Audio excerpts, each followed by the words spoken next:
Bienvenue sur D'homme à homme. Dans ce podcast, je donne la parole à des hommes qui, de leur sensibilité, s'expriment dans le monde d'aujourd'hui. Je m'appelle Loïc Gernot et 2 fois par mois, je vous invite à la rencontre de personnalités inspirantes qui nous amènent à porter un nouveau regard sur le masculin.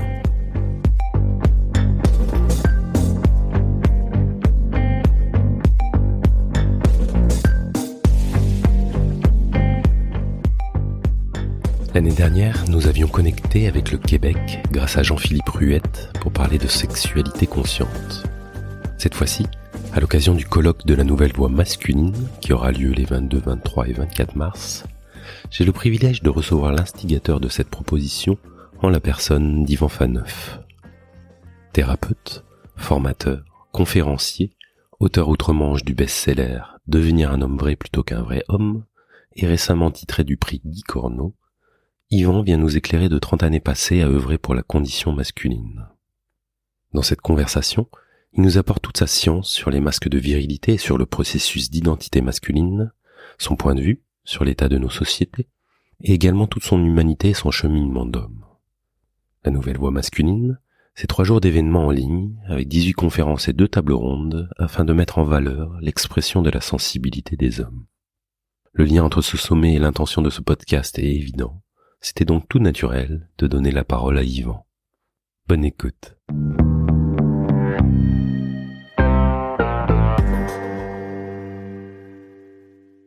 Salut Yvan. Salut Loïc. Bonjour et bienvenue dans ce podcast, bienvenue sur D'homme à homme. Comment vas-tu? Quelle est ta météo du jour, du moment? Ouais. Je vais bien, un petit peu, là, comme je te disais, assez occupé avec le colloque, entre autres, puis aussi occupé avec chaque dimension de ma vie qui comporte des besoins à prendre soin, hein, que ce soit comme papa, comme grand-papa, comme en couple, comme les ambitions personnelles, le travail, fait que tout ça m'occupe bien, mais toutes des choses que je choisis, qui me rendent heureux, mais quand même assez occupé, puis les relations sont bonnes, fait que ça va bien, je me sens bien, puis content aussi d'avoir ce moment-là ensemble, là, pour parler un peu plus des gars, des mecs, comme vous dites, la condition masculine, puis du colloque qu'on est en train de mettre sur pied ici, là. Merci. Merci. Moi aussi, je suis très heureux de t'accueillir, très heureux de connecter avec le Québec. Utilise GA, ça ira, moi ça me va, j'aime bien.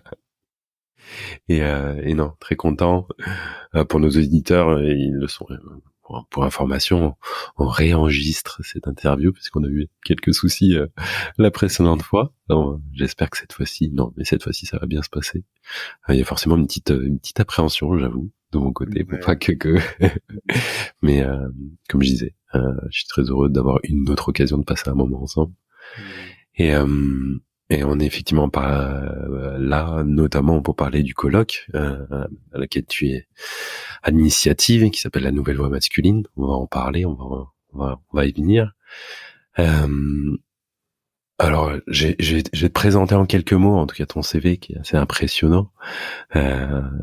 Sur ce, on y reviendra après, mais sur le faire, sur ce que tu fais. Mais tu es thérapeute à la relation d'aide. Tu es notamment superviseur, formateur de thérapeute de couple, conférencier. Il y a 25 ans, ou peut-être un peu plus maintenant, mais tu as fait une recherche sur le droit à l'émotion chez les hommes. Tu as aussi créé un programme qui s'appelle Le Masque des Hommes. Tu es l'auteur de plusieurs livres, dont un best-seller, Devenir un homme vrai plutôt qu'un vrai homme. Et dernièrement, je crois que tu écris un mémoire sur la culpabilité et l'insécurité affective combinées chez les hommes. Ouais. Je suis sûr qu'il y aurait plein de choses encore à rajouter, mais j'avais envie de commencer. Tout ce travail autour des hommes, ça part d'où? C'est quoi le début de l'histoire? Ben, tu sais, d'abord, c'était pas prévu. C'est pas un cheminement qui était prévu. J'avais certaines ambitions professionnelles qui étaient pas nécessairement dans le domaine social, psychologique. Même adolescent, je voulais complètement autre chose. Je voulais être militaire. J'étais même allé faire l'entrevue, puis j'ai fait non, je pense que je serais pas bien là. Mais honnêtement, c'est des souffrances personnelles, des difficultés personnelles qui, à un moment donné, m'ont amené à faire du travail sur moi, à me questionner, ce qui est souvent le cas chez les hommes, c'est nos souffrances, nos difficultés relationnelles. J'étais un j'étais un jeune garçon jeune homme qui avait de la difficulté à m'engager au niveau amoureux. Et je comprenais pas pourquoi, tu sais, pendant un temps, on peut se dire, ah, c'est pas la bonne. C'est pas la bonne personne que je viens de rencontrer. C'est pas la bonne personne.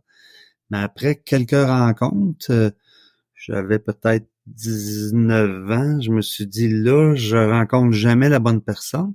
Ça faisait peut-être 5 filles super, tu sais, plein de qualités, des bonnes personnes avec qui j'aurais pu être longtemps, mais j'ai quitté, puis pas parce que je les aimais pas, et vraiment, à un moment donné, puis ça me faisait souffrir à chaque fois de les quitter, puis je me suis dit, là, il y a quelque chose qui va pas de mon côté. Et j'ai commencé des démarches. Ici, on a le cégep, on a le collège, c'est juste avant l'université, après le secondaire. Puis durant la période du collège, il y avait un service de psychologie avec des week-ends puis des thèmes. Puis j'ai commencé à faire ça. Puis j'ai bien aimé ça. Puis lentement, je me suis impliqué, dans, dans cette démarche-là. Et à l'université, je suis rentré en psychologie. Et j'ai entendu parler d'une école de relations d'aide qui a été créée par Colette Portelance, ça fait quasiment 40 ans, le Centre de relations d'aide de Montréal, qui est aussi en Europe, qui s'appelle l'EIF. Et je me suis inscrit là, puis c'est un travail surtout de connaissance de soi. Tu sais, à l'université, c'était plus intellectuel, c'était très bien, mais tu sais, ça me rejoignait moins. Puis à l'école là-bas, ben c'est plus du travail sur soi, de la connaissance de soi pour devenir thérapeute, puis aider les autres. Et il y avait un secteur de recherche. Moi, j'ai fait les années de base, là, la formation de base est de 3 ans. Et il y avait la possibilité de faire une recherche. On appelle ça une recherche-action, c'est-à-dire partir d'un thème qui nous touche personnellement pour que nous, on évolue comme personne en même temps. Et moi, j'ai commencé, c'est une recherche de 4 années. Et j'ai commencé parce que j'observais qu'il y avait des gens autour de moi qui avaient une facilité d'identifier ce qu'ils vivaient, de l'exprimer. Et moi, j'avais de la difficulté. Est-ce que je vis de la peine, de la peur? Tu sais, j'étais capable de voir que j'étais en colère, mais je le voyais pas venir, ma colère. À un moment donné, je me fâchais, je me mettais en colère, puis là, après ça, c'était fini. Mais qu'est-ce qui s'était passé? Est-ce que j'avais vécu de la peine? De la peur? Est-ce que ça m'avait blessé? Je le savais pas. Tu sais, donc, lentement, ma recherche s'est orientée sur essayer de récupérer mon émetteur personnel, ma sensibilité. Donc, c'est vers ça que j'ai orienté mon travail de recherche. Et à un moment donné, au cours de cette recherche-là, euh, j'avais à peu près 29 ans là, à ce moment-là. J'en ai 59, donc ça fait 30 ans. J'ai vu que mon silence, ma difficulté à être à l'écoute de ce que je vivais, à y avoir accès, simplement y avoir accès, c'était lié au fait que je voulais être un vrai gars, un vrai mec. Je voulais être, mais c'est pas conscient là, c'est pas, tu sais, c'est pas en avant-plan. Là, je vais être un vrai mec, un vrai gars, donc je m'arrêterai pas à ce que je reste. Non, c'est ancré, c'est entré, tu sais, c'est des millénaires de conditionnement là, de conditionnement masculin. Tu sais. Donc là, j'ai pu voir que c'était ça, puis là, je me suis mis à étudier toutes les croyances que j'avais pour être un homme, tu sais, un vrai gars, là, tu sais, là, un gars fort, puis un gars invulnérable, tu sais, qui s'affirme, puis toutes les caractéristiques que je décris là, dans ce livre-là, Devenir un homme vrai. Et là, c'est là que j'ai commencé à orienter ma recherche sur mon conditionnement masculin que j'ai adopté, euh, qui est présent dans la société, mais moi, je l'ai adopté, était responsable de mon silence, et comment arriver à sortir de ce silence-là, pas pour être un bon gars puis une bonne personne, mais pour moi, parce que, tu sais, une expression que j'ai écrite dans ce livre-là, c'est que l'information la plus importante que tu dois détenir dans ta vie, c'est ton ressenti. C'est pas les nouvelles de 20 heures, là. Elles sont très importantes, là, mais c'est les informations les plus importantes, c'est ton ressenti qui va t'indiquer tes peurs, tes peines, tes besoins, tes manques, tes difficultés relationnelles. Toutes les informations sont là. Si tu veux être en mesure de prendre soin de toi, de t'écouter puis d'être heureux, il faut que tu aies accès à ça. Hein? Donc, c'est le travail que j'ai entrepris, là. Puis durant cette période-là, j'ai travaillé aussi en centre de réadaptation, en prison pour des jeunes adultes. Là, c'était vraiment une prison avec des barbelés. C'est des crimes majeurs, là. C'est pour des mineurs. C'est des mineurs qui avaient fait des crimes majeurs, puis ils faisaient leur peine là, puis après ça, ils allaient en prison là, pour adultes, pour la plupart. Là. Puis j'ai travaillé en violence conjugale aussi à ce moment-là. Fait que c'est orienté là, tu sais, vers tout ce qui touche la condition masculine. Et suite à la recherche, ben j'ai écrit un livre, là, Devenir un homme vrai plutôt qu'un vrai homme. Et j'ai fait des groupes d'hommes. Puis le but, c'est d'aider les gars, les mecs à récupérer l'écoute de soi. Puis autant, tu sais, c'est pas une démarche, c'est particulier parce que quand j'ai sorti ce livre-là, ça fait 25 ans maintenant, 24 ans, j'ai reçu toutes sortes de réactions très positives, très, très positives en grande majorité, autant de la part des femmes, des hommes, parce que les femmes sont en manque d'entendre les hommes, et puis les hommes ont besoin de s'occuper d'eux puis d'être heureux. Mais j'ai reçu des commentaires de la part de certaines femmes qui me disaient « C'est ça, vous voulez vous victimiser. » L'idée, c'est pas de se victimiser. Tu sais, on a des souffrances comme hommes, on a des blessures, des blocages, un conditionnement qui nous encourage à pas s'écouter.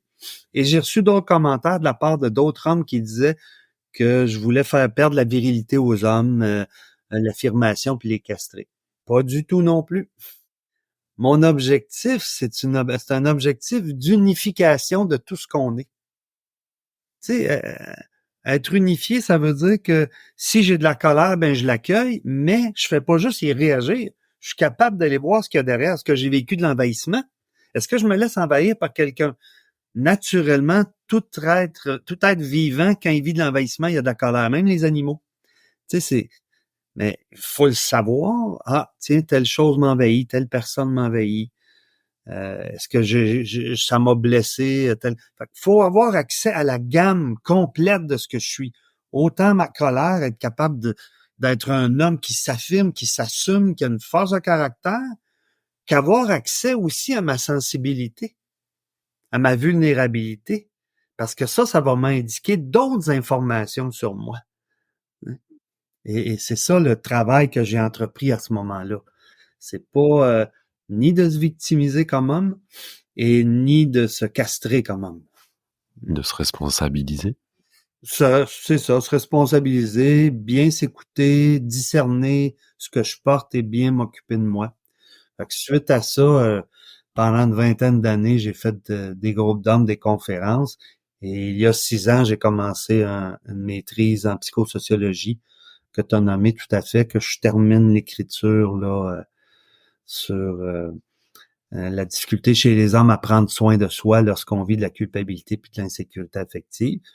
Je l'ai fait encore une fois, recherche à la première personne, c'est un défi pour moi ça, et j'ai réalisé que je n'étais pas tout seul comme homme à avoir cette difficulté-là, et même bien des femmes. Et là, on a mis sur pied un colloque pour aller dans ce sens-là. Ça, c'est au niveau professionnel, c'est pas mal le cheminement qui m'a mené. C'est quand même un cheminement personnel qui est devenu conjointement professionnel parce qu'il y a un besoin. Et de plus en plus, là, je sais pas chez vous, mais ici, là, il y a plein d'initiatives en ce moment, là. Ça bouge aussi ici, ouais. Pardon? Ça bouge doucement. Oui, vous autres aussi. Mm. C'est ça. Et ce conditionnement masculin, notamment, tu l'évoques à travers les masques de la virilité. C'est quoi ces masques? Hmm. En fait, ma question quand j'ai commencé ce livre-là, puis cette recherche-là, il y a 25 ans, c'était d'essayer d'identifier comment je pouvais être l'artisan de mon propre malheur. Donc, comment est-ce que je peux faire, sans m'en rendre compte, inconsciemment, pour couper l'accès à mon émetteur personnel? Comment je m'y prends? Hein? Puis c'est là que j'ai découvert plusieurs types de masques, mais 3 catégories. Anti-virilité, c'est-à-dire contre la virilité. Les masques d'anti-virilité, j'en ai défini 5. C'est des garçons qui souvent ont vu leur père agir de façon à pas être des modèles pour eux. Tu sais, qui ont vu aller leur père, leur modèle masculin, leurs oncles, leurs frères, ils ont vu que leurs attitudes défensives faisaient souffrir des gens. Et en tant que jeune garçon, ils se disaient, puis moi je me rappelle, là, durant cette période-là, j'entendais souvent des hommes me dire, ah, moi je veux pas être comme mon père. Des jeunes garçons, moi je veux pas être comme mon père. Comme si être comme son père, c'était le modèle à éviter. Tu sais. Et là, ce que ça fait, c'est une espèce de culpabilité de fond, comme homme, comme garçon, où je vais tenter de rejeter tout ce qui me ramène à mon père, tout ce qui me ramène à la virilité, à la masculinité, et développer des attitudes beaucoup plus de douceur, de sensibilité, qui peut être des émotions réelles, mais qui peut devenir un masque. Tu sais, exemple, il arrive une situation, je me fais ridiculiser, par exemple, ou quelqu'un respecte pas mon territoire physique au travail, et je reste là tout doux, puis je souris, puis je dis rien. Ça, c'est un masque, parce Ouais. qu'en dedans de moi, je suis contrarié, je suis fâché qu'on respecte pas mon territoire. C'est ça, mon espace. Et je dis rien. Je me laisse piler sur les pieds, écrasés, parce que faut pas que je me mette en colère, parce que pour le jeune garçon qui a vu les torts de la colère et de l'agressivité de son père, il perd le discernement. Il rejette tout cet aspect-là de lui, donc il s'affirme plus. Hein? Il va tenter d'avoir l'air de bonne humeur, drôle, sympathique, un rayon de soleil toujours, mais il rejette toute une partie de lui pour pas se sentir coupable d'être un homme. Ça, c'est la première catégorie, anti-virilité. Anti-émotivité, c'est les hommes que j'ai remarqué qui rejettent toute forme d'émotion. Ils survalorisent l'intellect et le rationnel comme étant la valeur masculine. Puis aussitôt que t'es émotif, c'est une perte de contrôle à leur croyance à eux, et c'est un manque de maturité. Donc, ils refoulent, et à un moment donné, ils ont des réactions de colère, et ce qu'ils veulent pas arrive par effet de refoulement. Ils veulent tellement toujours être dans le contrôle intellectuel, rationnel, qu'ils sont pas à l'écoute de ce qu'ils vivent. C'est une question de polarité. Avoir une force rationnelle et intellectuelle, c'est important. On est dans un monde où on en a besoin. Plus tu as de connaissances, plus tu as de pouvoir sur ta vie, plus tu saisis le monde extérieur. C'est important. Mais là où ça devient un masque, c'est si je ressens de l'émotion, je m'en coupe et j'essaie de me présenter stoïque. Et je rationalise tout. Ben, je m'entretiens dans l'impuissance à prendre soin de moi, à m'écouter, puis à m'occuper de moi. Et je m'entretiens aussi dans une espèce de solitude dans ma tour d'ivoire où c'est impossible de créer de lien avec l'extérieur parce que je suis dans une prison intellectuelle. Ça, c'est la deuxième catégorie. Et chaque catégorie a ses enjeux et chaque catégorie a ses conséquences. Tu sais, comme anti-virilité, ben c'est toute la perte de l'affirmation de soi. La conséquence. Anti-émotivité, c'est la solitude, c'est l'isolement. Je peux pas créer de lien parce que le lien passe par le partage du ressenti. La dernière catégorie, j'ai 3 masques. Les masques de dureté. Ça, c'est assez conventionnel. C'est les hommes Ouais, qui ont développé la survalorisation de toutes les du qualités. physique, ouais. Ouais, tu sais, masculine, tu sais, faut être fort, affirmatif, pas de vulnérabilité, pas de sensibilité. Tu sais, ils ont. Pis moi, j'ai eu plusieurs hommes qui ont développé ces masques-là.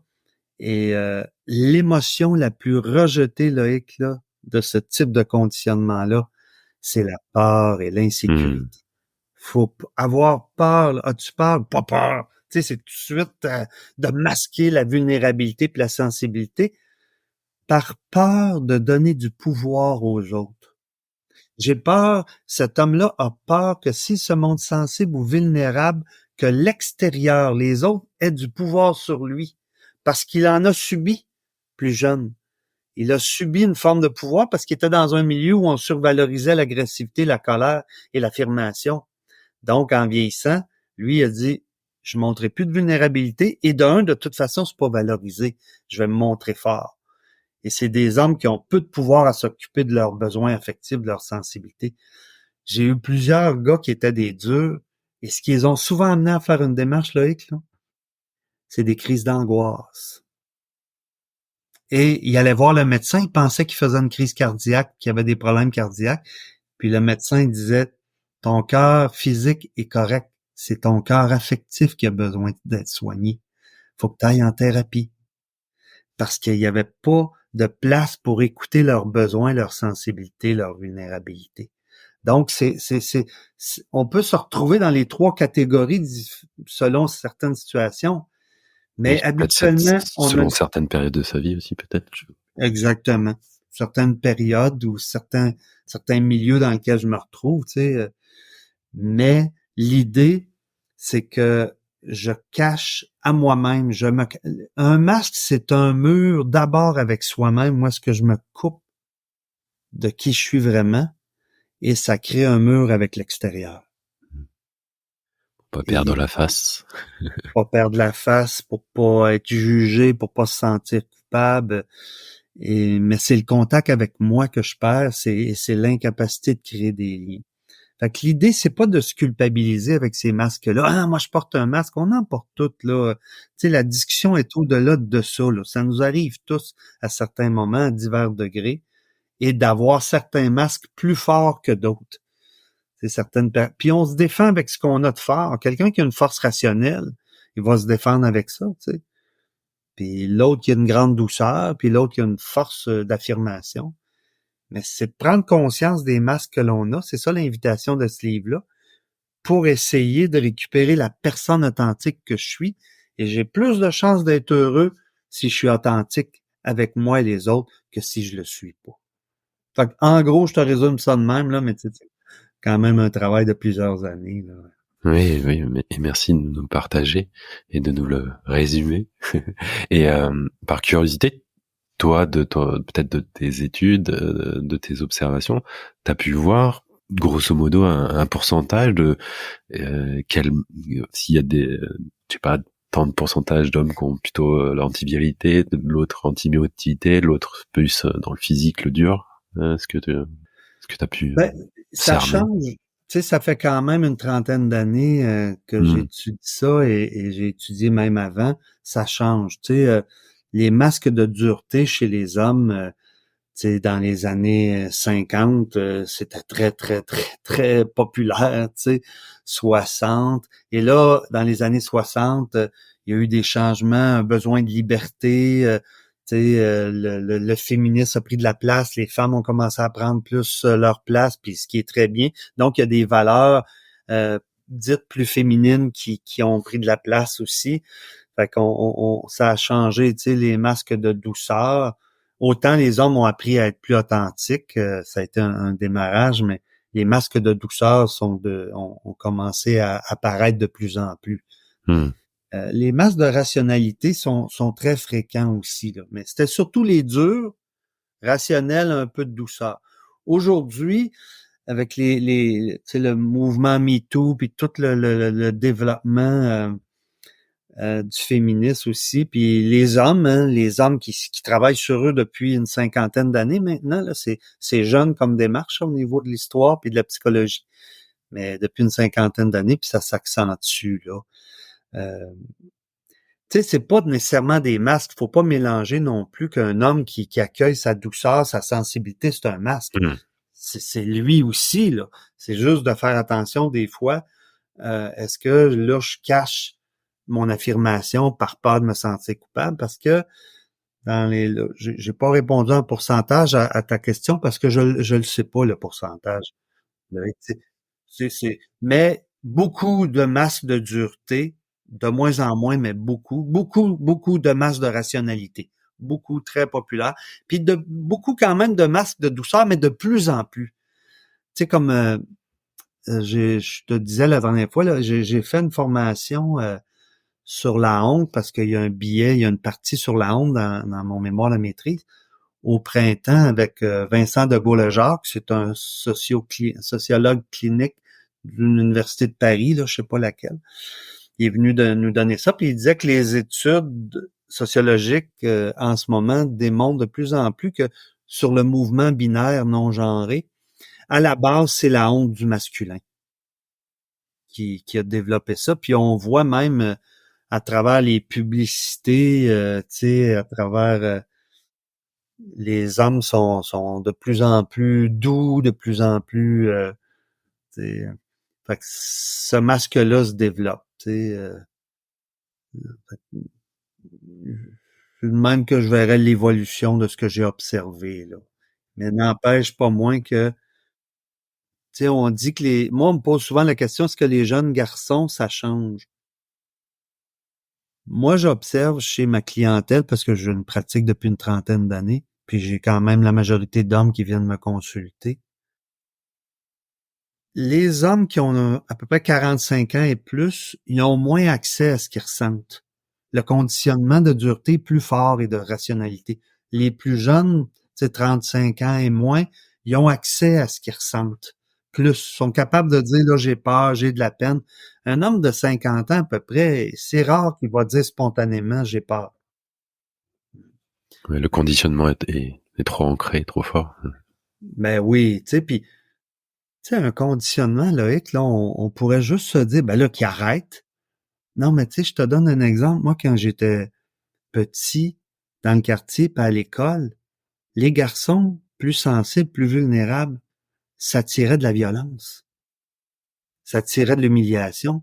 Ça tirait du rejet. Moi, c'est pas long que j'ai compris que si je voulais pas être violenté, fallait que je me présente plus dur, que je sois prêt à me battre. Je me suis battu à l'adolescence, à l'enfance, des dizaines de fois. Tu sais, pour démontrer que j'étais pas un faible, tu sais. Fait que c'est fort, le conditionnement. Hein. Mais juste pour conclure là-dessus, par contre, ce que j'observe, même les jeunes garçons, c'est pas parce que ils se disent, certains là, non-genrés, par exemple, ou qui s'habillent de façon non-genrée, qui ont pas le conditionnement masculin d'ancré. Tu sais, on a un conférencier au colloque Maxwell Soar, et non-genré, non-binaire. Je voulais qu'un homme aussi, un cordon, puisse donner le droit à sa voix, à sa parole au colloque. Tu sais, sur les 18 conférenciers, il y a lui. Tu sais.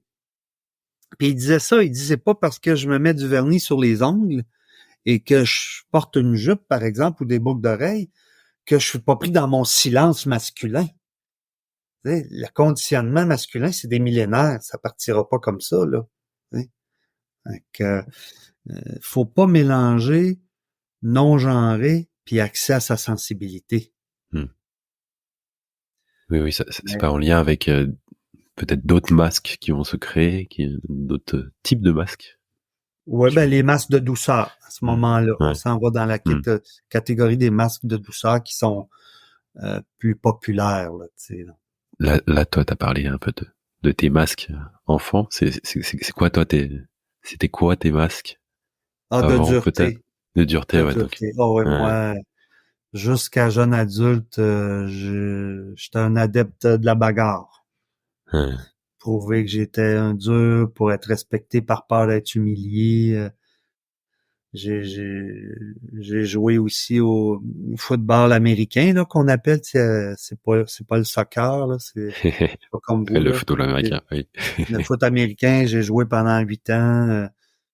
J'ai fait des arts martiaux, karaté, de la boxe, du combat. Tu sais, je me suis entraîné beaucoup au poids et haltères. Mais j'ai commencé ça jeune. C'est sûr que j'avais un intérêt. Je suis très physique, mais c'est aussi pour par peur de la violence des hommes que je me suis comme ça formé physiquement, puis au niveau de la bataille, par peur parce qu'il y en avait. Il y en avait là, à l'école, on se battait à chaque semaine. Là. Fait que si tu voulais pas faire partie de ceux qui se faisaient humilier, ben t'embarquais dans la bataille. Je sais pas vous, au Québec, nous, en France, on entend souvent parler de déconstruction du masculin, notamment.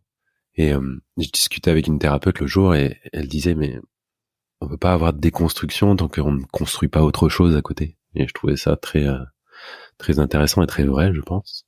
Mm-hmm. Et du coup, comment on les tombe, ces masques? Ben, c'est un travail d'humilité, hein. Tu sais, combien de fois je me suis fait dire dans des conférences ou dans des ateliers, ben, on n'a pas tous des masques, tu sais, une réaction comme si c'était un tort d'avoir un masque. Tu sais, c'est pour ça que c'est un travail d'humilité, d'être capable de... La première étape, c'est prendre conscience que j'en porte. Ouais. Hein. Ce qui est pas Faut simple. le voir. Tu sais, exemple, j'ai une discussion avec ma conjointe, elle me dit quelque chose qui me blesse, je me referme, je parle plus. Et là, je sais pas si vous avez cette expression-là, bouder. Oui. Ouais. Et là, je boude pendant 3 jours. Mais, tu sais, voyons, là, je suis pris dans un masque de dureté, de silence. Et là, à un moment donné, il arrive une situation, puis là, je me mets en colère. Ben, j'ai pas été conscient. Là, j'ai un masque, là. C'est-à-dire que j'écoute pas qu'il y a quelque chose qui m'a blessé, qui m'a peiné, qui m'a dérangé. T'sais. Fait que la première étape, c'est prendre conscience de la différence entre ce que je vis et ce que j'exprime et ce que je démontre extérieurement. C'est pour ça que la lecture de ce livre-là peut aider à en prendre conscience. C'est ça le but. Et ensuite de ça, ça demande aussi, Colette Portelance parle de ça dans son approche, là, dans le processus de changement créateur. Tu sais, prendre conscience, puis après ça, ça demande une dose d'acceptation. Ben oui, gadon, je fais ça, moi. Je fais ça des fois, avoir de la peine, puis me montrer au-dessus, rationnel, intellectuel, où je fais ça, avoir de la peine et me mettre en colère. Je fais ça, avoir un besoin d'être rassuré, d'être écouté, d'être supporté, et j'en parle pas, je me referme. Fait que c'est de prendre conscience du masque et d'arriver à y mettre de l'acceptation. Ben oui, j'ai ça. Et ça nous permet ensuite de pouvoir voir d'où ça vient. Ah ouais, gadon, j'ai acheté cette croyance-là. Ah, j'ai cette valeur-là. Et ensuite, ça facilite de choisir autre chose. À l'université, on appelle ça un renouvellement de pratique. Hein. C'est-à-dire que j'essaie un autre comportement parce que je vois que ce comportement-là ne me rend pas heureux, ne me satisfait pas, ne crée pas des relations avec mon entourage satisfaisants. Donc, une fois que j'ai pris conscience du fonctionnement de mon masque, j'essaie autre chose. Je fais un renouvellement de pratique. Par exemple, ma conjointe qui me dit quelque chose qui me blesse, au lieu de me refermer tout ça, je peux dire, ben écoute, je vais réfléchir à ça. Et là, je reviens, ben, tu sais, j'ai réfléchi à ça, puis effectivement, ça m'a blessé. C'est pas ton intention, j'en doute pas. Tu veux pas me faire mal, mais je vois que quand tu dis telle chose, moi, ça me blesse à telle place. Tu sais. Et là, ça va me faire du bien à moi. Elle va être consciente de ses paroles ont fait ça. Puis là, il y a une possibilité de se rejoindre. Tu sais. On fait un Donc, effet c'est un miroir, de renvoyer. renouvellement. Pardon, excuse-moi, Luc. Excuse-moi, oui, de renvoyer, en fait, de communiquer, de faire un effet miroir de, tiens, ce que tu m'as dit, qu'est-ce que De ça faire m'a... un autre chemin. Oui. de prendre un autre chemin plus satisfaisant. Donc, c'est ça un renouvellement de pratique. Fait que c'est ça le cheminement. Puis c'est sur du long terme parce que on prend conscience oups, j'ai agi de telle façon, c'est pas ce que je vivais exactement, je m'en suis pas bien occupé, je m'observe, ensuite j'essaie autre chose, je vois que c'est pas tout à fait ça, tu sais. Puis là, je réalise que dans une autre situation, j'ai un autre masque. Pour être de plus en plus libre, c'est comme des couches d'un Hmm. oignon qu'on enlève pour Ouais. aller au cœur des oignons. C'est ça apprendre à se démasquer, là. Fait que de l'humilité, de l'accueil, de l'amour de soi, puis essayer autre chose. C'est ça le cheminement pour se démasquer, puis être plus vrai, tu sais, avec soi et les autres, là. Et dans cette essayer autre chose, quand j'ai lu ton livre et ces catégories de masques, moi j'y ai lu le fameux cœur, corps, esprit, cet alignement. Oui, Et est-ce que ça peut être, par exemple, si je suis un peu trop dans l'émotivité, le masque antiviril, d'aller essayer d'explorer un peu plus d'activités autour de quelque chose dans le dans la rationalité et dans le physique, et au contraire, si je suis trop dans le physique, d'aller voir l'émotivité, la rationalité, et si je suis trop dans la rationalité, d'aller faire des activités autour de quelque chose de plus physique, et puis de m'ouvrir ben aussi, ouais. d'aller réaligner. Ben oui. Ben, en fait, oui, j'aime ça ce que tu amènes, hein, réaligner, équilibrer, unifier, essayer l'autre polarité pour récupérer cette partie-là de moi, puis devenir quelqu'un de complet, d'entier, tu sais, comme personne, comme homme. Oui, tout Mhm. à fait. Mais comment on prend soin de soi? J'ai l'impression des fois que c'est un concept que certains hommes ont du mal à Ouais. capter. Comment tu l'expliques, toi? Comment tu l'amènes? Ben, tu sais, ça va faire plutôt simple, hein, mais pour prendre soin de soi, faut être capable d'être à l'écoute de soi, à l'écoute de ce que je ressens dans mon corps, à l'écoute de ce que je ressens émotivement. Tu sais, si on écoute l'émotion puis notre ressenti, c'est pas pour dire je suis une personne moi qui s'écoute. C'est que c'est l'information dont on a besoin pour prendre soin de soi. Tu sais, s'il y a une situation, puis je vois que, voyons, ça m'a mis en colère, ou ça me fait de la peine, ou ça me fait peur, si je suis pas capable d'accueillir ça, j'aurai pas accès aux besoins qui y sont liés. Tu sais, je te donne un exemple. Il y a plusieurs années de ça, la mère de ma fille avec qui j'étais, euh, on était dans une soirée, on avait des amis, tout ça. Puis il y a un gars qui vient discuter avec elle. Et quand il arrive, moi je m'en vais. Et là après, elle me dit, hein, ça fait plusieurs fois que lui, parce qu'on le connaissait, à chaque fois qu'il vient me parler, tu t'en vas. Tu sais. Et j'avais pas remarqué. J'ai dit, ben non, j'avais affaire là-bas. Maintenant, tu fais ça à chaque fois. Pas conscient. Tu sais, un masque, une attitude, c'est pas conscient. Fait que là, j'étais à la première année de formation du Centre de relations d'aide de Montréal, où est-ce qu'on nous encourage tu sais, à se connaître, puis tous les cours sont axés là-dessus. J'ai dit, je vais observer ça, puis je te le dirai, tu sais. Fait que je me suis mis à essayer de creuser, de voir, voyons, y a-t-il une raison pourquoi je m'éloigne quand lui vient? Parce que elle me disait pas ça pour me blesser, là. C'était vraiment une observation qu'elle faisait puis qu'elle comprenait pas, là. Tu sais. Et là, j'ai réalisé que j'étais jaloux de ce gars-là. Mais j'avais peut-être 27 ans à ce moment-là, puis moi, j'avais jamais utilisé le mot jalousie pour parler de ce que je ressentais. Jamais de ma vie, là. Même, c'est drôle parce que 2 semaines auparavant, dans ce temps-là, je travaillais sur la construction, dans le domaine de la construction, puis mon patron m'avait parlé, moi, j'étais un gars jaloux, puis je l'écoutais, puis je disais, oui, puis je me disais, c'est triste pour lui, moi, j'ai pas ça. Et là, je réalise, ben, gadon, avec ce gars-là, je le suis.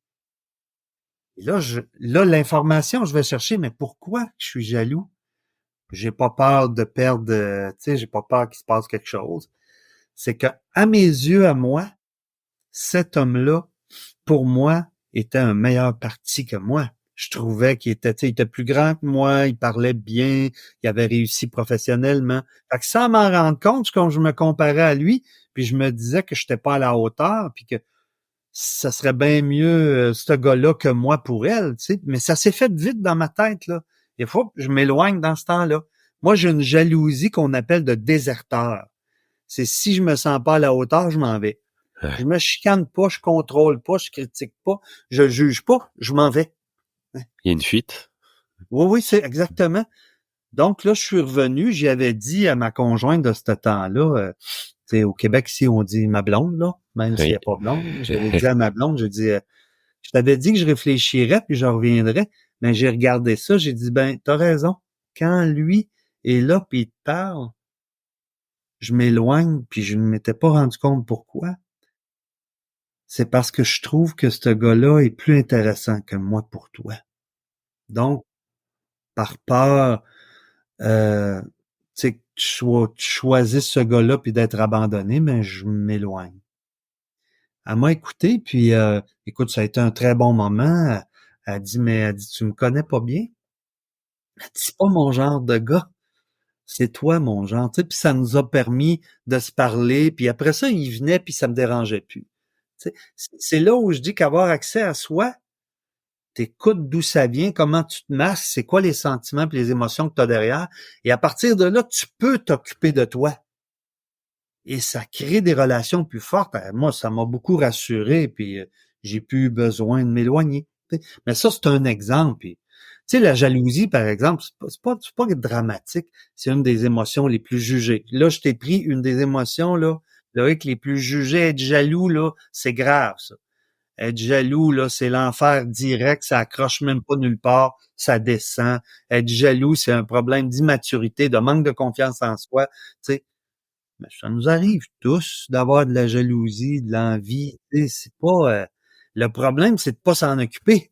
Là, ça va être problématique. Et si tu t'en occupes pas, soit que tu vas toujours fuir, comme moi, ou soit que tu vas devenir contrôlant, agressif, dominateur. Tu sais.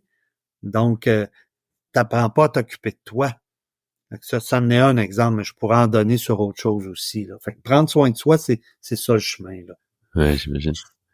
Et la notion de besoin, parce que ça peut paraître simple, mais finalement, comment aussi on conscientise nos besoins. Ta question, c'est quoi, excuse-moi? La notion de besoin, comment tu l'abordes aussi, parce que c'est quelque chose finalement on parle souvent d'envie, tu vois, t'as envie de quoi, et on parle très peu de tu as besoin de quoi. Ouais. Tu sais, d'abord, les besoins, là, c'est pas intellectuel. Les besoins, c'est à la base du bonheur. Il y a quelque chose de très pragmatique avec les besoins. Plus tu prends soin de tes besoins dans toutes les dimensions de ta vie, plus tu es heureux. Quand tu es malheureux, ça veut dire que tu as beaucoup de besoins satisfaits. Tu sais, moi, j'avais entendu un professeur à l'université qui nous avait dit, en résumant la dépression, c'est l'impuissance à répondre à nos besoins. Et on sombre dans une dépression. Tu sais. Les besoins, c'est de l'ordre de l'affectif. Tu sais, les besoins, c'est pas que c'est je vais mourir, les besoins affectifs, mais je serai pas heureux. Tu sais, si j'ai besoin de complicité et que je l'ai pas, si j'ai besoin d'amour puis je l'ai pas, si j'ai besoin de reconnaissance, de valorisation puis je l'ai pas, si j'ai besoin d'écoute, si j'ai besoin de lien, et l'écoute de ça, c'est tout un travail. D'apprendre à, voyons, qu'est-ce que j'ai dans cette situation-là, je me sens pas bien. J'écoute le pas bien pour trouver le besoin insatisfait pour m'en occuper. Et paradoxalement à ça, j'apprends à écouter les émotions agréables pour identifier, pour avoir plus de pouvoir sur ma vie en voyant les besoins que j'ai satisfaits dans cette situation-là. Tu sais, moi, des fois, j'ai des gens qui arrivent en consultation qui me disent « Je savais pas quoi te parler aujourd'hui, je vais bien. » Ben, c'est l'occasion de regarder qu'est-ce qui fait que tu vas bien. Parce que si tu vas bien, là, ça veut dire que tu as fait quelque chose. Ça veut dire que tu t'es occupé de certains besoins.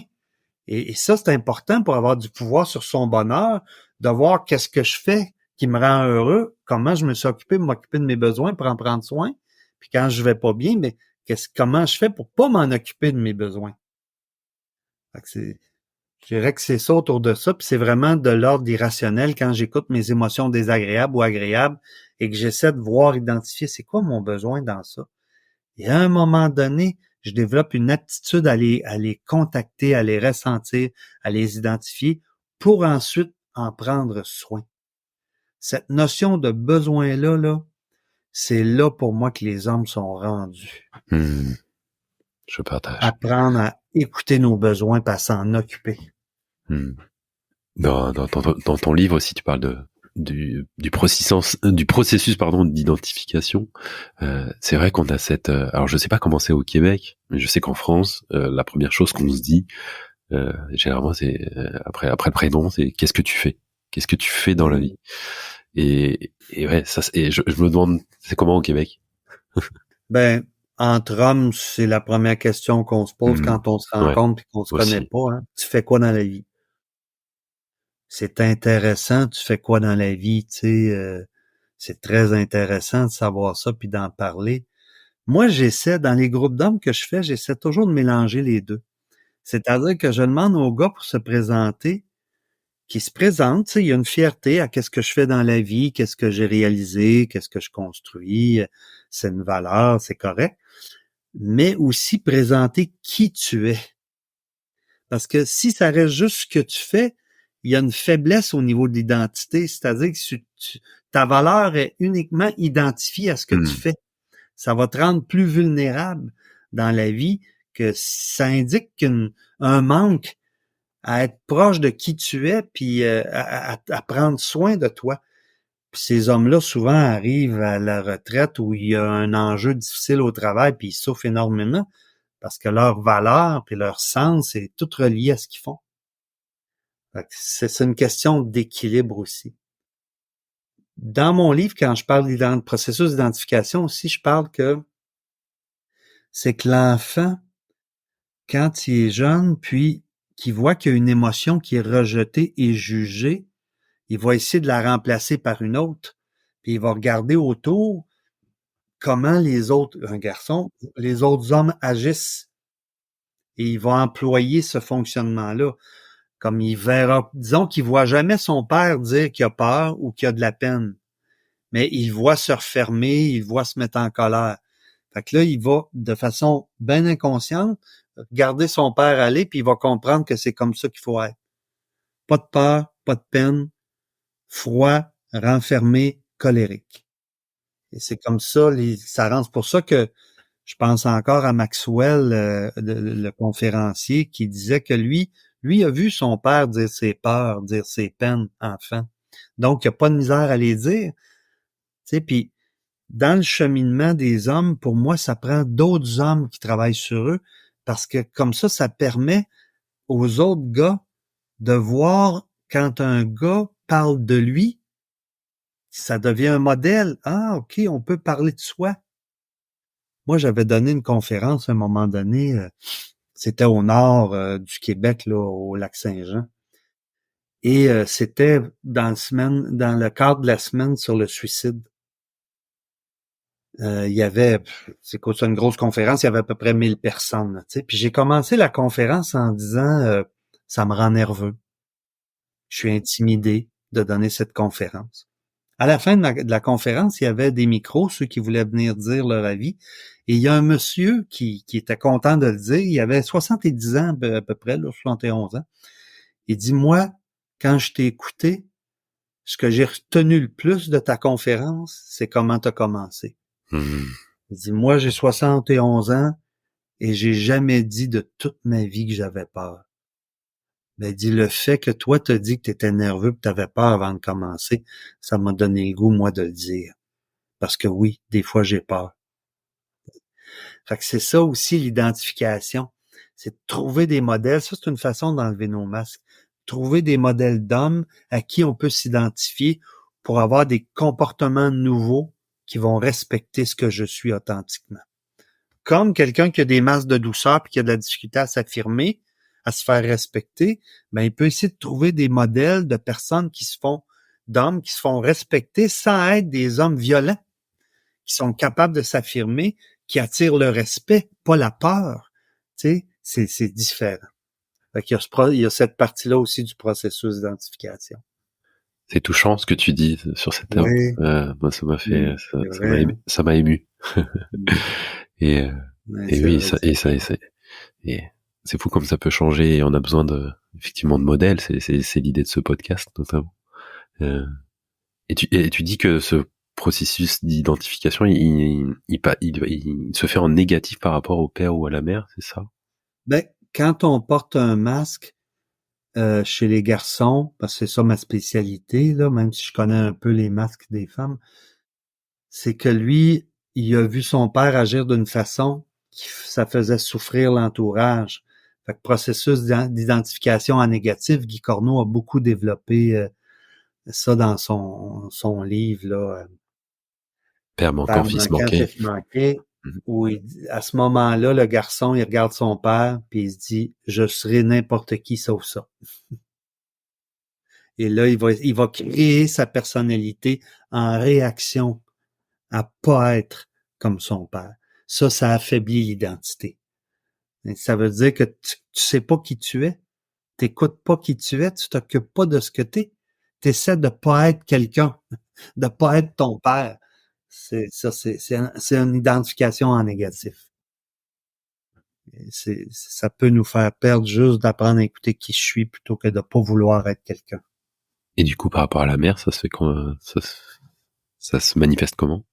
Oui, par rapport à la mère, ben ça peut être un garçon qui est dans un milieu où est-ce que on la mère est l'anti-modèle de la famille. Tu sais, c'est elle qui est un peu vue négativement. Tu sais, moi, ça me fait penser mon père quand j'étais jeune, je me rappelle, c'était un geste bienveillant qu'il avait fait envers moi.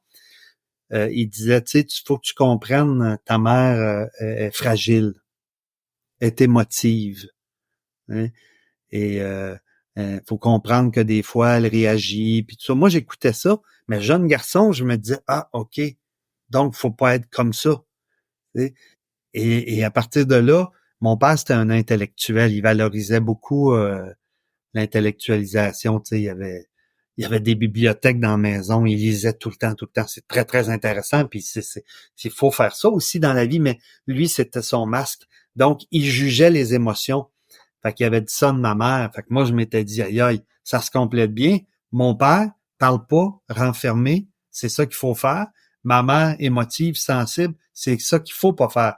Donc, je veux pas être émotive. Mais je veux pas être colérique puis violent comme mon père, mais je veux pas être émotive comme maman. Fait que là, le jeune, il regarde ça aller, puis il regarde ce qu'il faut pas être, là. Tu sais, Ouais. au lieu de se développer dans ce qu'il est, là. Tu sais. Mhm. Donc, Non. c'est comme ça qu'il peut réagir aussi au modèle féminin. Mhm. Mhm. Et, et du coup, ça t'a demandé d'aller un peu, peut-être pas un peu, mais d'aller voir ta relation à ton père, toi. On parle justement de Guy Corneau. Comment t'as allé visiter cette relation, toi? Ça a été, comme tu dis, oui, la source de tout mon travail, là, la relation à mon père et aux hommes. Ben, d'abord, j'ai eu besoin de voir que mon père, c'était pas une mauvaise personne. Parce que, tu sais, en tant que garçon, c'est une des raisons pourquoi aussi je fais ce travail-là en ce moment, Loïc. C'est une de mes grosses motivations. Tu sais, je me rappelle, j'étais petit, puis je regardais mon père, puis j'étais assez sensible pour voir qu'il était pas heureux. Et c'est pas parce que c'était une mauvaise personne, mon père. C'était une bonne personne.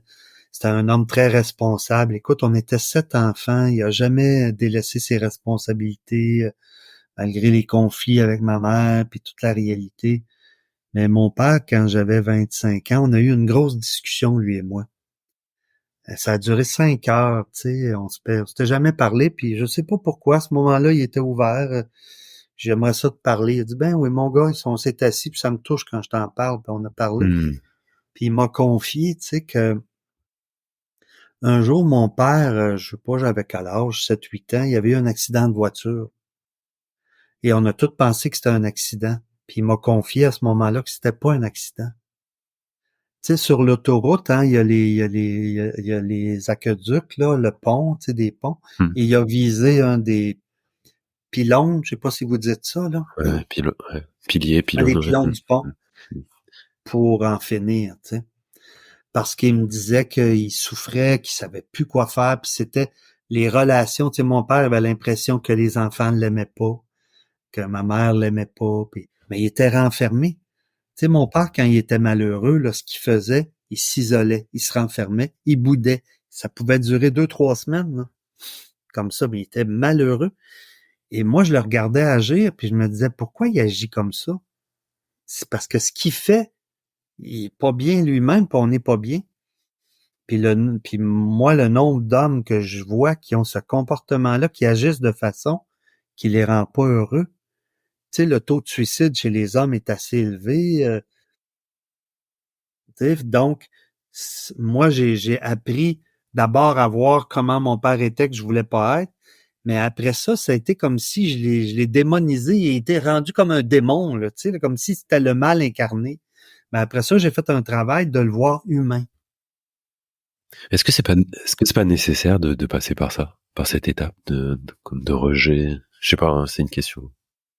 Ben, il y a un besoin chez l'adolescent de se distancer de ses parents pour se trouver. Ça, c'est essentiel, c'est normal. Moi, le processus que je parle, c'est quand un homme a rejeté complètement l'identification à son père, il rejette son père, il le juge comme étant mauvais. L'impact, c'est qu'il va s'empêcher d'être un homme. Il va s'empêcher d'avoir toute émotion ou action ou attitude qui ressemble à son père. Et là, ben, il va s'amputer d'une partie de lui. Tu sais, rendre son père humain, c'est par le fait même récupérer qui je suis complètement. Fait que c'est ce travail-là que j'ai fait au cours du temps. Voir que mon père, en fait, était humain avec ses difficultés, puis il répondait lui-même au conditionnement masculin de millénaires. Tu sais. Pas de sensibilité, pas de vulnérabilité, se renfermer, démontrer juste du rationnel, travailler, travailler. Mon père a travaillé, travaillé. Il y avait peu de plaisir dans la vie, tu sais. Fait que j'ai récupéré ça, puis à un moment donné, je suis vraiment... Ben, cette discussion-là avec mon père a eu un gros impact sur moi. Ça m'a rendu en paix, puis tu sais, c'est touchant parce que mon père, il savait pas trop quoi dire après, tu sais, la discussion.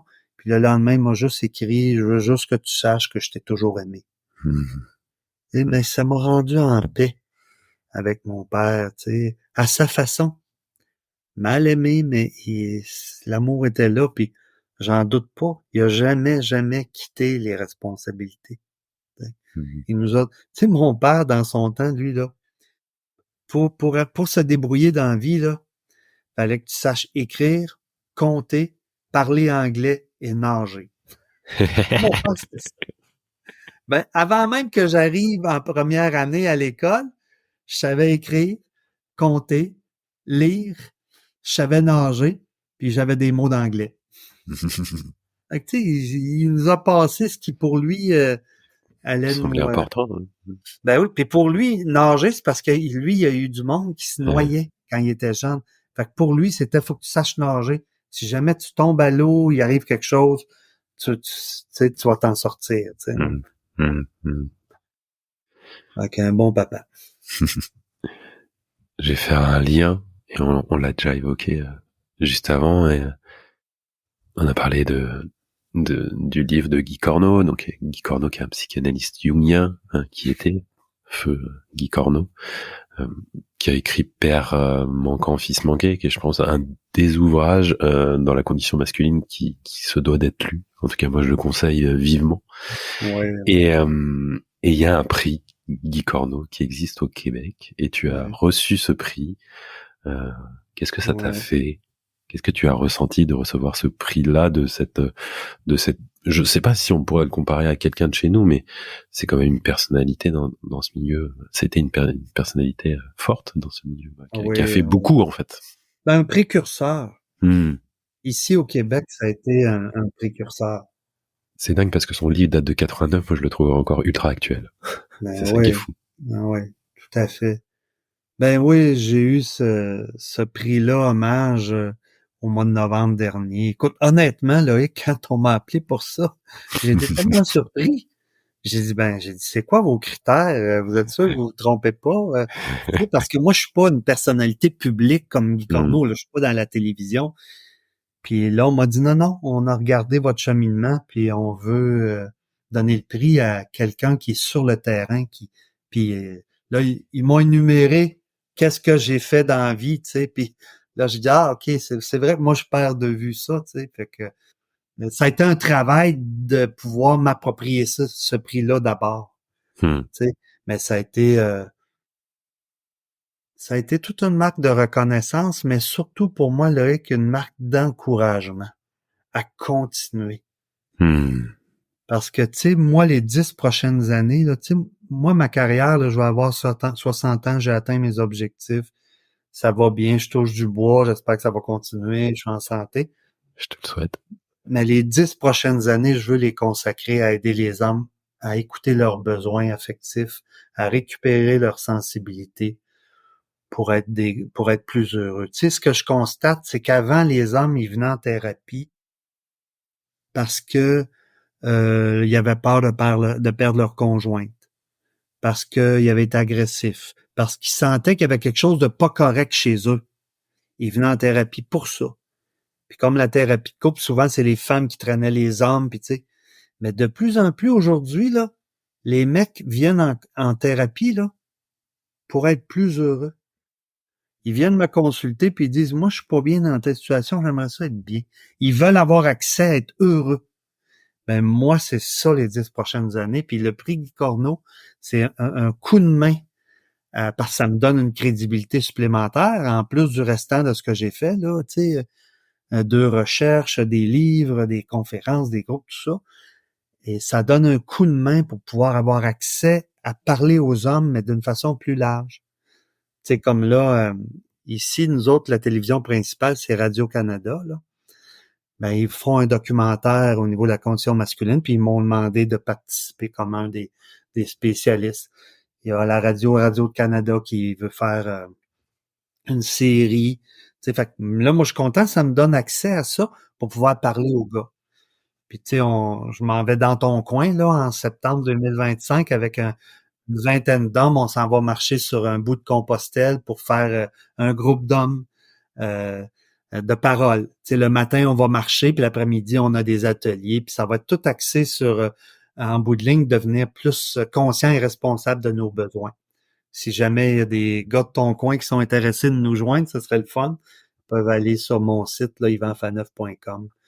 Fait que ça m'a donné cet élan, puis cet encouragement-là, puis cette reconnaissance-là. Et tu as bientôt 60 ans. Et Ouais. j'essaye de m'imaginer, je me dis, waouh, autant j'ai l'impression que là, aujourd'hui, avec justement tout ce qui s'est passé ces 3-4 dernières années, que cette thématique, elle est fortement d'actualité. Et pourtant, quand tu en parles, ton livre, d'avoir d'une certaine façon traversé toutes ces années autour de ces thématiques, c'est assez fou. Et comment toi tu le vis aujourd'hui à ton âge avec tout ce que ça a provoqué, justement tu parlais de la thématique de non-binaire, de non-genré tout à l'heure, comment tu te sens dans ces nouvelles choses qui émergent? Ben, tu sais, des fois, on peut se moquer un peu des plus vieux qui disent, ah, dans mon temps. Mais en vieillissant, ce que je trouve que ça apporte, c'est un recul. Tu sais, un recul. Moi, j'adore l'histoire, moi, là. J'adore l'histoire. Les premières fois que je suis allé en Europe, j'ai vraiment trippé, là, de voir. J'étais allé donner une conférence la première fois à Orange. En tout cas, est-ce que tu sais c'est où Orange? La C'est ville, près la ville. d'Avignon. Ouais, je connais. Et il y a un théâtre romain à Orange. Oui. Écoute, j'étais devant ça, puis j'avais la chair de poule. Tu sais, ici, on n'a pas quelque chose de même, là. Tu sais. Puis quand tu regardes l'histoire, dans le fond, on réalise qu'on n'arrête pas de répéter certaines affaires, mais sous d'autres formes. Tu sais, puis les années 60, moi, je suis né en 64. Tu sais, c'est un mouvement de liberté. j'ai l'impression que chaque génération cherche à être plus libre de quelque chose. Ouais. Tu sais, les jeunes qui arrivent. Puis je regarde les jeunes aujourd'hui, puis je parlais avec j'ai suivi une formation là pour mieux comprendre le phénomène non-binaire, non-genré. Je les écoutais, puis ce que je comprenais, je suis pas un spécialiste de ça, mais ce que j'ai compris, c'est une recherche de liberté du conditionnement, qu'il soit masculin ou féminin. Tu sais, donc, genré, ça veut dire que tu corresponds à un conditionnement, puis eux autres, ils veulent plus correspondre au conditionnement, ils veulent être eux. Ben, c'est bien correct, je comprends. C'est sûr que moi, je sens pas ce besoin-là d'être non-genré. Moi, j'aime être un homme, je suis content d'être un gars, je me sens bien d'être un gars, puis j'ai envie d'être heureux comme gars, puis assumer tout ce que je suis comme gars. Tu sais? Mais j'écoute Maxwell, il y a 26 ans, 27 ans. Il s'exprime bien, puis une jeune fille aussi, là, qui était dans ce mouvement-là que j'ai écouté. Je comprends. Je comprends qu'ils veulent être plus libres, être bien, puis écouter qui ils sont comme personne et non comme genré. Ben, c'est correct, je comprends. Mais ça me fascine parce que ça me fait penser dans les années 60, les artistes qu'on voyait qui, eux autres, avaient le même langage, mais pas sur le même sujet. Ils voulaient être libres en ayant les cheveux longs. Les Beatles dans les années 60, là, tu sais, avoir les cheveux longs, c'était révolutionnaire, tu sais. Puis c'était pas juste un peu, là. Tu savais, les gens qui avaient les cheveux longs, ils se faisaient humilier, frapper, tu sais. Mais c'était la liberté, tu sais. Ils voulaient être plus libres. Puis plus libres d'un conditionnement très strict des années avant, tu sais. Fait que je regarde ça aller, je me dis, bon, c'est encore le mouvement de liberté qui s'en va vers ça individuel. Je ne sais pas où ça va aller. Je ne sais pas si c'est une avancée, si c'est mieux. Mais c'est vrai que chaque personne qui apprend à se connaître, à s'aimer, à se respecter, ça, c'est jamais fini. Et moi, je ne sais pas si c'est les générations qui changent ça ou c'est toi, dans ta génération, t'occuper de toi. Mais moi, je suis plus heureux aujourd'hui que j'ai été à 20 ans. Grâce à la connaissance de moi, grâce à prendre conscience de mes masques et à les enlever, grâce surtout à ma conscience et ma capacité que j'ai des besoins affectifs et de pas être pris dans l'orgueil, mais de m'en occuper. J'ai de la peine avec quelqu'un qui est important, je vais aller le voir. J'ai pensé blesser quelqu'un, je vais aller vérifier. J'aime quelqu'un, j'ai envie d'être proche de cette personne-là, je vais l'exprimer. Je suis libre de mes conditionnements défensifs pour être la personne que je suis de plus en plus. Et ça me rend heureux. Puis moi, à l'aube de mes 60 ans, je suis beaucoup plus heureux que j'étais. Merci pour ce partage. Et je suis curieux aussi, comment ça se passe au Québec suite donc depuis les mouvements MeToo. Tu sais, en France, c'est plutôt les hommes qui vont vers les femmes. Et moi, j'ai eu beaucoup de retours de femmes qui me disent que les hommes viennent plus. Il y a une espèce de peur qui s'est emparée de pas faire les choses correctement quand on drague ou quand on aborde quelqu'un. Il me semble qu'au Québec, c'est plus les femmes qui abordent, non? Ou je me trompe? Ou il y avait pas une... Les femmes abordent. Ouais. Et les hommes, ça a beaucoup diminué. On n'ose plus beaucoup. Tu sais, moi, la dernière fois que j'ai dit à une femme simplement que je la trouvais belle, ça fait 10 ans et je l'ai plus jamais redit. Parce que quand je lui ai dit ça, elle s'est revirée puis d'un air suspect. Qu'est-ce que tu veux dire par là? Je voulais juste dire que je te trouvais jolie. J'ai dit, laisse faire ça, c'est correct, oublie ça. Et j'ai arrêté. Ma fille, pas parce que c'est ma fille, mais très jolie fille, elle me racontait, il y a 7-8 ans, elle marchait sur la rue pour aller travailler, puis elle passait à la même place à chaque jour. Et il y avait des gars qui travaillaient sur la construction. Et un matin, il y en a un qui l'a abordé, mais il l'a abordé tellement en disant, excusez-moi, je veux pas, n'ayez pas peur. C'est juste que je vous vois passer à chaque matin, puis je vous trouve très jolie, puis si jamais vous seriez intéressé de me donner votre numéro ou que je vous donne le mien de téléphone, j'aimerais ça peut-être qu'on se voit, tu sais. Ma fille a dit, il avait tellement peur de me le dire, là, tu sais, puis c'était un jeune homme qui travaillait sur la construction, là, tu sais, puis elle a dit merci beaucoup. Elle dit, ça me fait plaisir, ça me fait du bien Fait que ici, là, les hommes osent plus tellement approcher. On n'enlèvera pas que le mouvement MeToo est essentiel à dénoncer la Bien violence. Puis évidemment. il faut faire attention à pas, tu sais, à perdre un discernement, là. Tu sais, on voit de l'abus puis de l'agression partout, là. Tu sais, moi, là, j'entends beaucoup d'hommes qui ont peur, qui osent plus, puis que des fois, ils se font accuser d'être des agresseurs, des dominateurs, puis ils l'ont pas été, là. Fait que faut rééquilibrer peut-être un petit peu, là. Ouais, c'est une thématique qui est assez sensible encore aujourd'hui, qui va peut-être Ouais. l'être pendant un moment. Et oui, j'étais curieux de voir un peu comment ça se passait. Ah ouais, puis il y a beaucoup de femmes, moi, que j'entends ça leur manque, là. Ça Ouais, leur manque que les hommes. Même, il y a des femmes qui, quand ils vont en France, c'est une chose qu'ils apprécient. Ils se font plus aborder qu'ici. ok. On va arriver à un point important d'aborder, c'est le colloque. Alors nous, en France, on appelle ça un sommet, généralement. Un quoi? Un Un sommet. sommet? Ah, Un ok, ok. sommet. Ok. Un sommet, donc nouvelle voix masculine, Ouais. qui aura lieu 23, 24, 25 mars, non, c'est ça? Le 22, 22, 23, 23, 24. 24 mars, ouais. Voilà. 3 jours de visioconférence. Ouais. J'ai envie que tu nous en parles, donc j'ai envie déjà de de savoir comment ce projet il est né, ouais, d'où il sort. Ouais, hey, avec plaisir, puis j'apprécie là, de pouvoir en parler, Loïc, parce que ça me tient vraiment à cœur, ce sommet-là, là.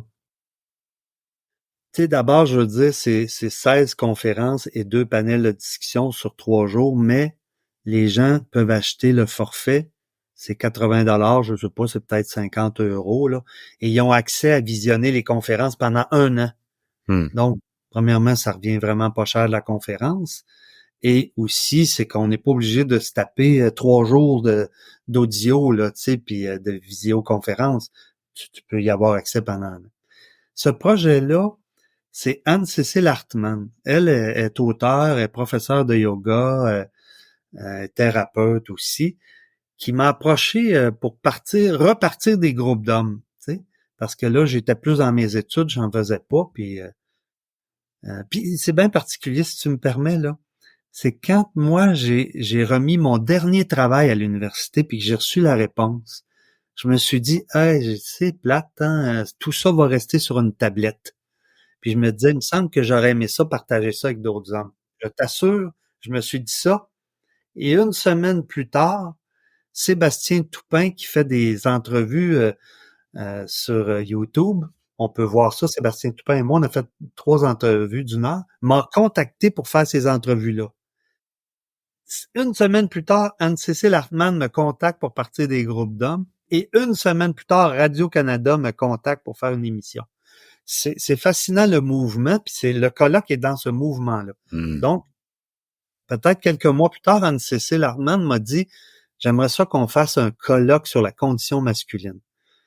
Ma première réaction, ça a été, ouf, non, gros travail, je suis pas sûr. Et après ça, je suis revenu et j'ai dit, hey, ce serait une belle façon de rejoindre plein d'hommes. Et mon idée, l'image que j'ai, c'est vraiment de lancer comme une roche dans la mare d'eau pour faire une vague sur 2 points. 2 points importants. Le premier point, je veux revaloriser ce que c'est d'être un homme. Redonner de la valeur à ce que c'est d'être un homme.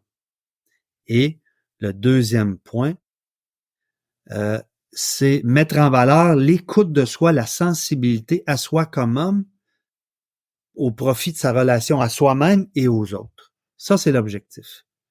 Donc, à partir de là, moi, j'ai recherché, j'ai interviewé pendant plusieurs semaines, ça fait plus d'1 an que je suis là-dessus, là. Une vingtaine de conférenciers à travers le Québec, l'Europe et en Australie. Et j'ai choisi 16 conférenciers. Différents thèmes. Il y a Gilles Tremblay, lui, c'est monsieur la condition masculine au Québec. Il est là depuis une quarantaine d'années. C'est le premier qui a gagné le prix Guy Corneau au Québec. Lui, il va tout nous parler un peu du cheminement de la condition masculine au Québec. Claude Parizeau, qui est un auteur européen, qui, lui, va nous parler d'un homme heureux en couple. Jean-Philippe de Tonac, qui est aussi un auteur européen, lui, on nous parlait de la vulnérabilité chez les hommes. Moi, je vais parler de passer de la honte masculine à la dignité masculine. Il y a Normand Faubert, qui lui est un thérapeute reconnu ici, qui travaille avec la colère, qui va parler de ce qu'il y a derrière la colère. Il y a Pierre Turcotte, qui était un professeur au doctorat à l'Université Laval, qui était spécialisé au niveau de la condition masculine, qui va parler de la sensibilité chez les hommes. Derrière la violence, ainsi de suite. Là, tu sais. Il y a Anne-Marie Rugira, elle, c'est une Congolaise qui habite au Québec depuis une trentaine d'années, professeure à l'université. Elle va parler de au-delà du patriarcat, tu sais, parce que je veux qu'aussi les féministes, tout le monde, ce projet-là, je le veux rassembleur.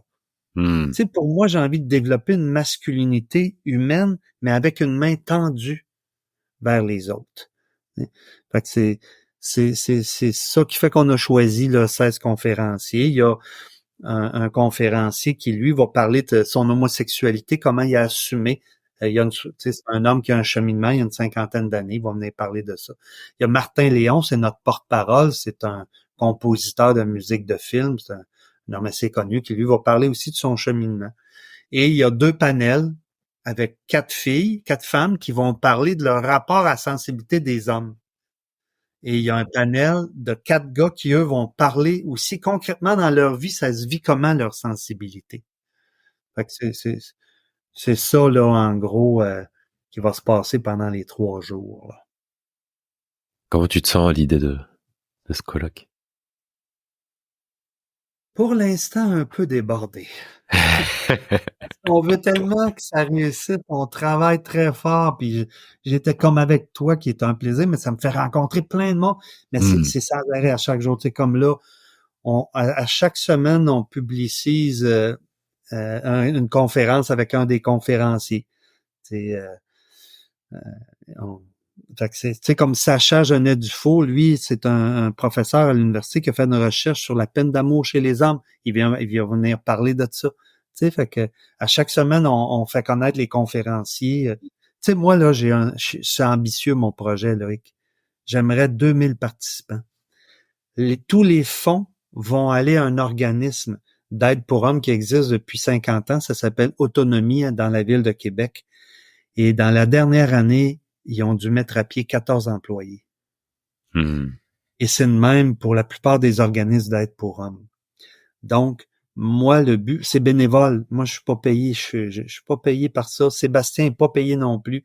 Anne-Cécile est notre partenaire principal, c'est le Centre de relations d'aide de Montréal, l'École internationale de formation. C'est eux qui s'occupent de tous les frais.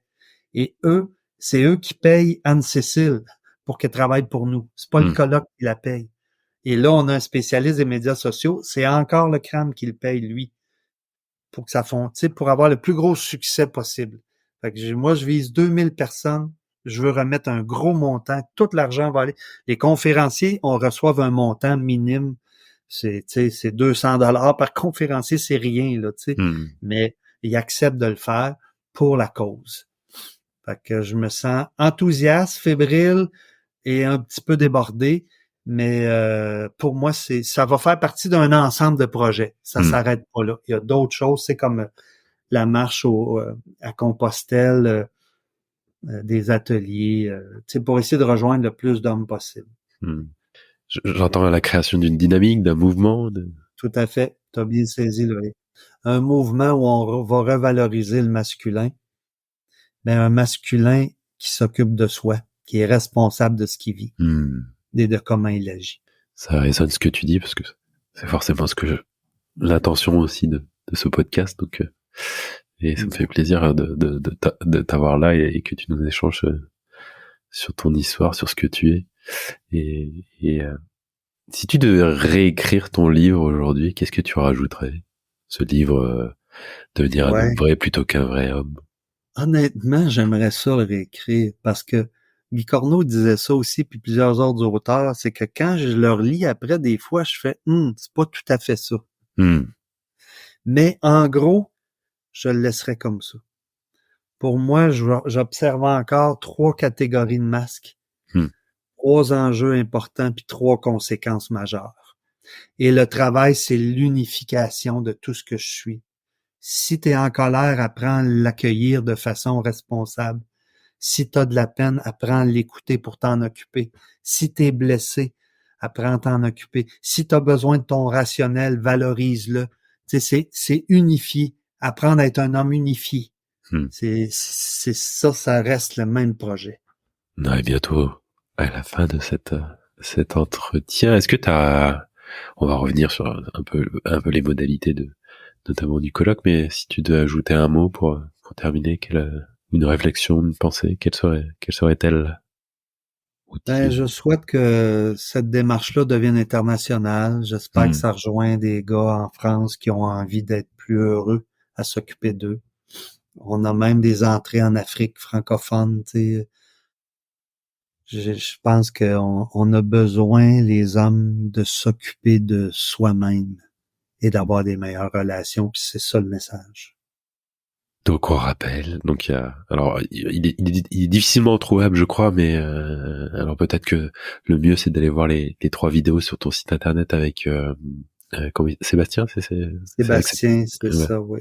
Sur YouTube, là, vous cliquez Yvan Faneuf, puis vous allez avoir les 3 entrevues avec Sébastien. Je mettrai les liens où tu on va dire résume, alors c'est peut-être un grand mot, mais en tout cas tu parles de ce livre, devenir un homme vrai plutôt qu'un vrai homme.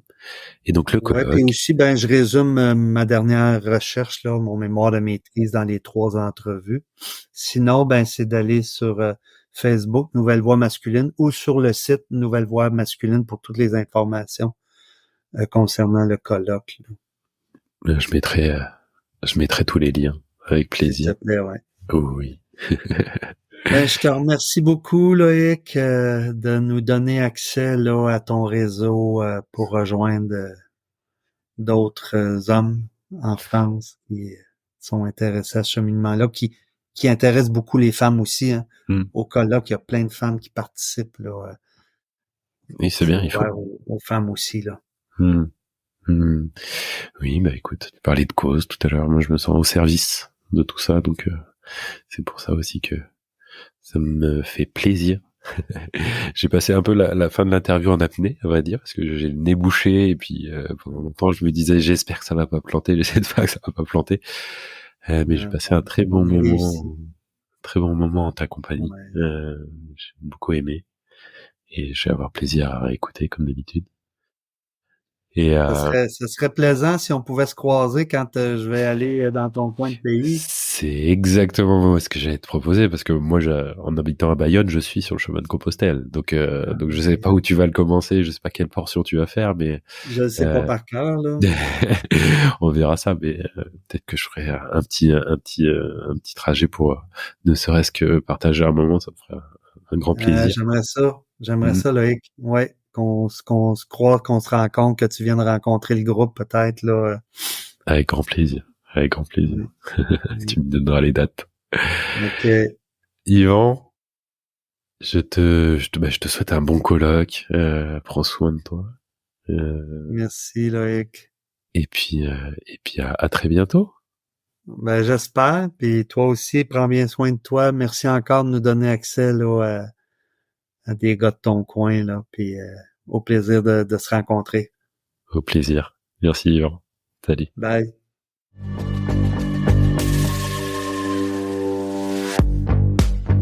Merci d'avoir écouté cet épisode. Si vous avez aimé, n'hésitez pas à en parler autour de vous, ainsi qu'à le partager sur vos réseaux sociaux. Vous pouvez aussi donner une note sur votre plateforme de podcast préférée. Enfin, si vous avez des suggestions, des remarques ou encore des idées d'invités, n'hésitez pas à m'envoyer un message via le site domahome.fr ou encore sur Instagram, domahome podcast tout attaché. À bientôt pour un nouvel épisode.